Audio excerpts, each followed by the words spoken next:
What's going on, guys? Alex here, and today I'm gonna do an in-depth tutorial of how to wrap, pretty much like we're gonna be wrapping my roof, because I'll tell you guys a backstory here soon. But basics of this video today, we are gonna be wrapping the top of my roof Galaxy Black. So yeah, guys, if you guys are new here, please make sure to subscribe, leave a like, because you're not gonna want to miss this. Add this to your favorites, turn on that freaking notification bell. Let's get right into this. Alright guys, so the reason this used to be black, but the reason that it's pulled off right now is because I had to get my roof worked on because some shit happened and the top of my roof was all kinds of dented. It was all kinds of wavy and it honestly just looked really bad. So I went, took it in, got it fixed, and now it's been roughly 2.5 weeks since I got that done, and we're gonna be putting this beautiful Galaxy Black. Look at that pop. I got here my main man, Manny. He'll be helping me out, like always, homeboy. Appreciate you, bro.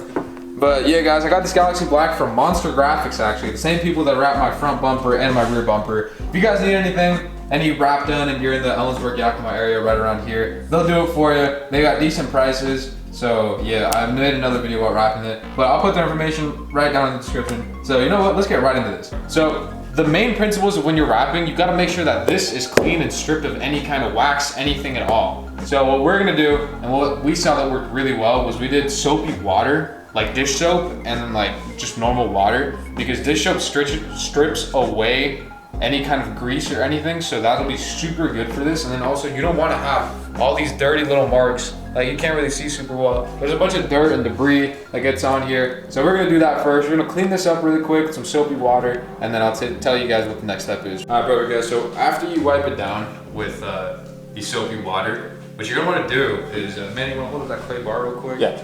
So pretty much this stuff right here this is called clay bar, okay? You can do a clay mitt. They make a bunch of different ways, but what you really gotta do is you have to clay the top, or any part that you're wrapping, you have to clay bar it so you can take out any impurities in the paint. And this thing does magic. This really does, because if you have any kind of like impurity in your paint or anything, this will take it out. So this is the second step after wiping it down. All right, perfect guys. So we're working in an environment, as I say that a bug flies by. We're working in an environment where not a lot of dust should be getting on this. That's a big thing. If you're working in a place where it's really like dusty or anything, wet down the floor, because that's a little tip, wet down the floor, so then everything gets stuck to the bottom and it doesn't fly up while you're walking around or anything. So right now, I'm gonna take you guys through the process of what we do to actually lay it and what we refer to, well not we, I'm not a professional, but it's called laying glass. So I'll teach you guys that technique right now. All right guys, so before you start laying this stuff, you should always make sure to lay it on top of whatever because there's a sticky side, okay? So this is completely non-sticky. Once you peel this off, it becomes super sticky, and then it's really difficult to start moving it around unless you have a really low tack material. This is 3M, this is pretty low tack, but still we wanna put it over, make sure that we have the correct size, and then from there, we can rip off the backing and then lay the glass. So we're gonna measure this really quick, and then we'll start laying glass.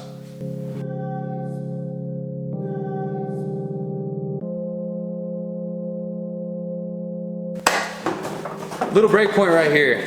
You guys do need a heat. Actually, I'll go over all the materials that you need right now. You need a good squeegee. This is a squeegee with a felt tip and then a hard tip in the bottom. This we're gonna be using to tuck it in.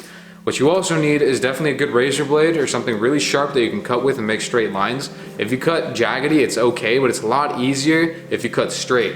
Also, what you're gonna need is a good old heat gun, because this material sometimes can be a little bit tricky with a little bit of heat. I'm not talking a bunch of heat and then like overstretch the material, because overstretching is bad. When you overstretch, it loses a lot of gloss. It just loses a lot of properties, and then once it hits the sun, sometimes it can even like, it starts to peel up, and then your wrap starts to look like shit. It's almost been, how long has it been since we wrapped my car, Manny? Probably like 6 months? Yeah, probably 6 months. It's been roughly 6 months since I wrapped my car, and then since we didn't overstretch this material, it has not peeled up anywhere on me. And that's good, that's what you want. This material that we used was Cheetah Wraps. That material is 3M. So, yeah, I mean, say what you want about like, you know, Cheetah Wraps, whatever, but it's held up for me, and honestly, it was good for the price. So yeah, heat gun, important. So now, I think Manny's looking for an extension. I don't really know what he's doing, but also, wrap film is self-curable. I know, you're probably asking yourself, what is that? Self-curing. So you give it a little bit of heat, and then it ends up, if you mess up a piece, you can bring it back to its original form. That's why I'm saying it's self-healing. It has a memory, like it's its memory form. So you really need to make sure that you don't overstretch your material, you don't use too much heat, because if you do, the only time you should be using a lot is when you're setting your material completely so it can take the form that you have it in. So with all that being said, let's get on to peeling this up, and actually we're gonna hit it with heat first since it was a little bit creased, but we're gonna hit it with a little bit of heat and then we'll start laying glass.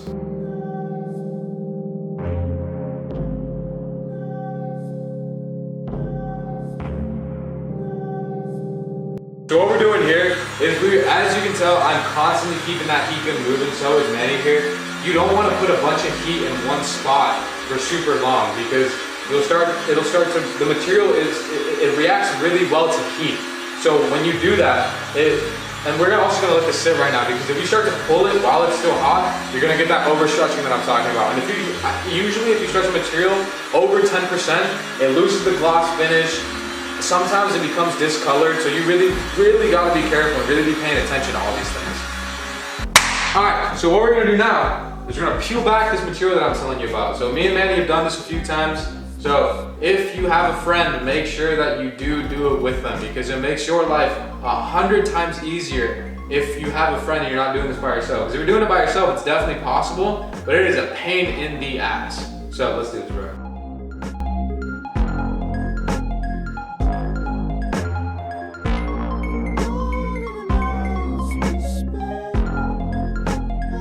Alright guys, so what we're gonna do now is we're gonna pick this up and we're gonna pull pretty much, like, you gotta pull hard on this material, and then we're gonna lay glass. You ready, bro? Yeah. Alright, let's do it. There we go. Looks pretty good. Alright, so a little tip that I have for you guys is you have to make triangles in your material, okay? So you really have to read the lines. So if these lines are going this way, if these fingers are going this way, that means that there needs to be tension being pulled this way. So what I'm gonna do is I'm gonna grab this material, pull it up, and then I'm gonna start to bring the tension over, okay? And we're gonna do that all the way around. It's called, I don't remember who invented this method, but it's the triangle method, and it works by far the best. I'll bring you guys in and I'll show you guys what I mean in 1 second. All right, so this is what I mean by the fingers, okay? So these are going this way. So that means that you have slack in the material. What that's telling me is that I'm gonna go either on this side right here or this side right here, and I'm gonna pull this way. But since I have a bubble right here, we have to take care of the bigger portion first. We have to take care of taking this out of the material right now. So pretty much what we're gonna do is I'm gonna literally pick up this whole piece of material real quick. And don't worry, you're not damaging the material right now. You see how when I pull that right there, this big bubble that we had right here is now gone. That's what you want, because if you don't, you're gonna have a humongous, there's still like a tiny little bit, but once you squeegee this down, it'll be fine. That's what you want right here. You wanna make sure that, look over this material right here, Manny. Pan over it. This all right there is flat. So that's what you want. That's why it's called making glass or creating glass, because when you do that, it makes your wrapping so much easier. So we have these fingers right here, okay? This is what I'm talking about. With this right here, this means that we have a lot of slack in this material. So what I'm gonna do, I'm gonna grab this, I'm gonna pull up, bam. Have more slack right here. We're pretty much just gonna keep doing this all the way around until we create a big flush panel. It's not gonna be perfect. This is easier because it's flat, but a lot of the times you won't have this luxury of it being a flat panel. Like these right here, these took us a long time. You can't create glass in this. So pretty much you have to place the hardest part first and then continue to go down. So what me and Manny are gonna do is we're gonna pretty much try to get this as flat as possible, and then we'll touch base again in 1 second. So me and Manny have been working at this for a little bit, and like I said, you really want to make sure that this is pretty much flat. Like these little pieces like this doesn't matter because we're not wrapping this. This is still going to be blue. It's still going to be this same color. All that really matters is the actual piece itself. And we only have like a little tiny bit right there, but that's cool because once we start to squeegee pretty much the whole thing, it'll be a lot easier to get that piece out. So I'm gonna set you guys up and I'll kind of show you guys a squeegee technique because everyone has their own, but yeah, you want to pretty much be squeegeeing in the same way the whole time. You don't want to be start in the middle and then like start this way and try to meet that way because you're gonna start to push air bubbles. If you start in the middle, work it out towards the edge of these so then you can pick it up as the material gets wrinkled and then heat it, call it a day. Try to start in the center, work your way out. All the way around, that's the same principle for everything. So you can get all the little air bubbles out and call it good. Manny just made a great point. If you put water, it helps not create scratches and swirls and all this terrible thing that you do not want to be happening on your wrap, especially this. It is a galaxy black, so the attention to detail on this is everything with this, because if we get like a scratch mark or like a swirl, it's gonna take out a lot of what this galaxy black has to bring. So if we do put water on it, it will help you know where you've been, and it's also gonna prevent scratching. So pretty much like I told you guys, just overlap where you've been. So if you started here, you know, overlap your last line so then you can make sure that you have absolutely no bubbles at all. Because bubbles are bad. Bubbles are terrible. It looks terrible and you can tell right away. Like bubbles aren't the worst. Glue marks are terrible. It's just, you gotta do this right. And if you don't, people will know. They'll be like, that looks terrible.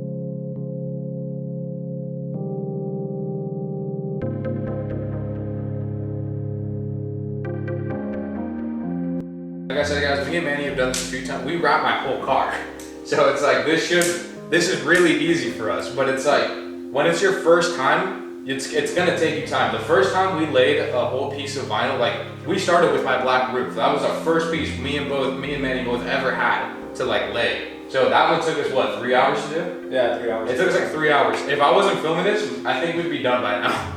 So it's like, it's something that like you have to practice, and once you get good at it, you can knock it out like it's nothing. Prime example, Manny just hit that with heat. You know, there was a little bit of a bubble right there, and he tried to pick it up, and then after the material got stretched out, even though it was cold. You can't stretch the material while it's cold. But now that it's heated up, if you stretch that, I don't think it would go over 10%, but still it has a possibility. And since we're laying this, pretty much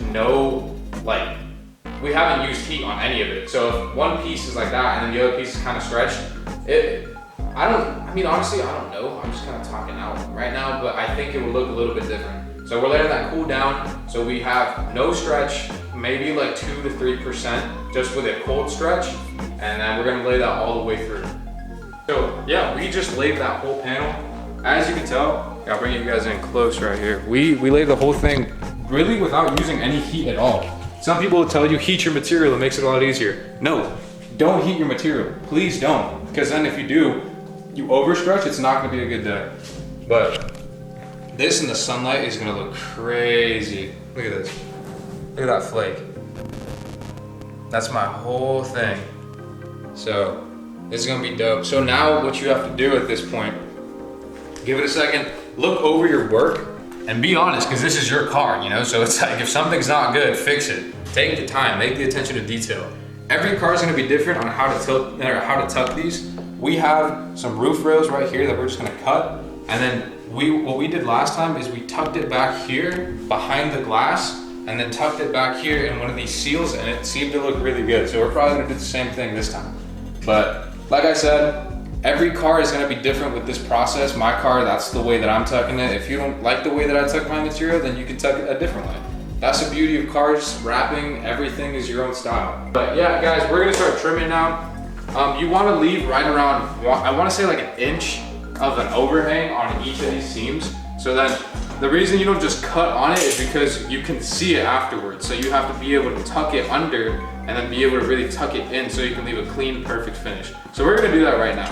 I kind of screwed up right here, but like I said, this doesn't have to be perfect. This is gonna be tucked. Mine's gonna be tucked under this rail right here. So this is pretty much as good as it gets. So, and also I gotta teach you guys how to do corners. Corners are really difficult. What do you think, man? Corners? Yeah, those are the most difficult part. If they're not done right, they look like shit. So what we're gonna do here is we're gonna cut this back piece, and then I'll show you guys how to do a corner, whether with this piece or with the back. A lot of the time, some people will do the corners when it's still long. I find it that it's pretty difficult to do that. So Manny's already cutting this right now. But I find that it's pretty difficult to do while it's already on, because then when you try to cut it, it just gets in the way. Thank you, man. Look at that. He's cutting right along this glass, using it as kind of a guide, so then it all comes out straight. So right now I'm gonna show you guys how to do this corner. All right guys, so corners are pretty difficult. Everyone has their own like little way of doing it. These corners, like stuff like this and like that is a lot easier. You have a long piece of wrap that you can pull and go underneath. With something like this, we don't have too much material and the corner is really small between glass and the panel itself. So what we're gonna do here, right, is we're gonna try to follow this with our finger as best as we can. I know a lot of people have their own little techniques, but this is just mine. You wanna follow it with your finger as best as you can and try to use your nail and really get in there. As you can see, the corner's already starting to form right here. So you just start push, and you have to be pretty patient with this process right here. See, like that corner is already starting to form. You can take your squeegee as well. I like to do like the rougher side on this piece, and then you can start to tuck this as well. As you can see from here, this corner is already starting to form just by me using my finger a tiny bit and then pushing down on it. So yeah, these little things are gonna happen most definitely, like these little creases, but what you can do, like I said, read the material, grab and pull. So we're gonna do this and we'll show you the corners once we're done.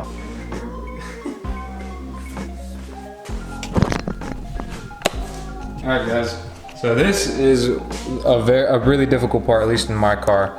So we got it all cut out and everything. So there's this seam right here. And the hardest part of my car is getting this tucked in. So what we do, we found this way where we get two squeegees, right? We put one that opens the seam. Let's see if that'll get focused in there. Yeah. One opens the seam and we just take the other one and we just keep it going all the way through. And then we keep continuing all the way through, looking back and stopping and making sure that we got it. So that's kind of the trick. If you have a seam like my car right here, two squeegees, get a homie, and then do that. Another tip right there. So you can kind of get a better edge with your fingers. Just kind of go on the little edge that you have and just kind of tuck it.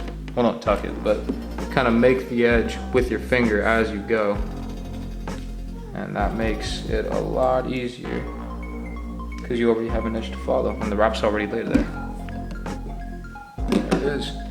And that's all for that corner right there, or for this piece right here. What we're gonna do now is I'm gonna round off this corner and done. And we just wrapped the entirety of this roof. I'll do a quick walk around right now once it's fully done. Just remember, this is your car if you're doing it on your own car, or if you're doing it on a customer's car, this is your customer's car. Take care of it, don't be lazy. You will know. Attention to detail goes a very, very long way when wrapping. What did you say, Manny? Yeah, it does. Because like if you leave a spot, like there was a spot where I messed up on my car right now that I didn't show you guys. I'll show you guys right now actually, I'll call myself out. But if it would have been someone else's car, I would have ripped off this whole piece and done it again. Because it's my car, and then with the piece, what I'm gonna put on my rail, you're not gonna see it at all, ever. So it's just a me personal thing. I can live with that. A customer though, I would take the extra mile to literally go back, take off a whole nother piece. Yeah, it's gonna cost you money, but what happens if they see that and they say, wow, so I paid this person to do this to my car? It's all about your image as well if you're gonna be wrapping someone else's car. I'll show you guys a mistake that I made right here. My mistake isn't even that bad. My mistake is just right here, I left it too short right here. And then my rail has a little thing and you'll never see this. If this is someone else's car, you better rip off this whole wrap and redo it, because yeah, it's gonna cost you money, but at the same time, it's gonna be the happiness of the customer that they see, hey, they actually took care of my car. They actually treated it like their own. Like I said, guys, heat is good. If you make a little tiny mistake, I had a little air bubble right here and I can't get to it because of the reason that the seal is right here. So adding a little bit of heat, like this bubble literally popped. Like we heard a freaking pop. Yeah, it was kind of, I've never heard a material pop, but I mean, it happened here. So yeah, pretty much heat is good. Heat is your best friend. Just don't stretch the material. Yeah. That's it right there, guys. So literally it's like nothing ever happened. My roof got fixed, I rewrapped it just in time for this car show that we're about to talk about right now. But yeah, so that's it. And it looks really good. I mean, I'll let you guys be the judge of it, but I think it turned out really nicely.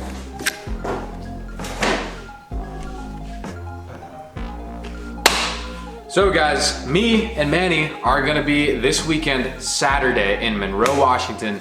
We're going to an event called DriftCon 2019.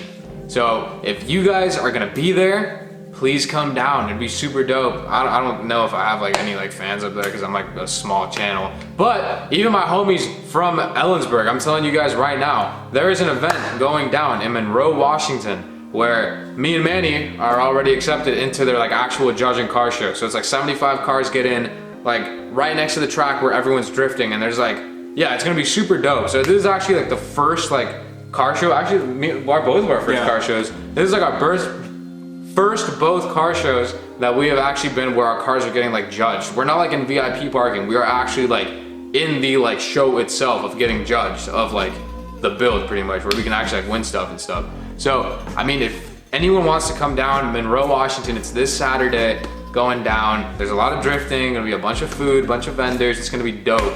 So buy your tickets now at thefote.com. It's called DriftCon 2019. We're gonna be down there. I don't know if we're gonna be down there for like a few days or just one day. I don't really know. Whenever this video comes up, I'll put it up. But yeah, guys, come, pull through. We're gonna be there. And that's really it for the rest of this video.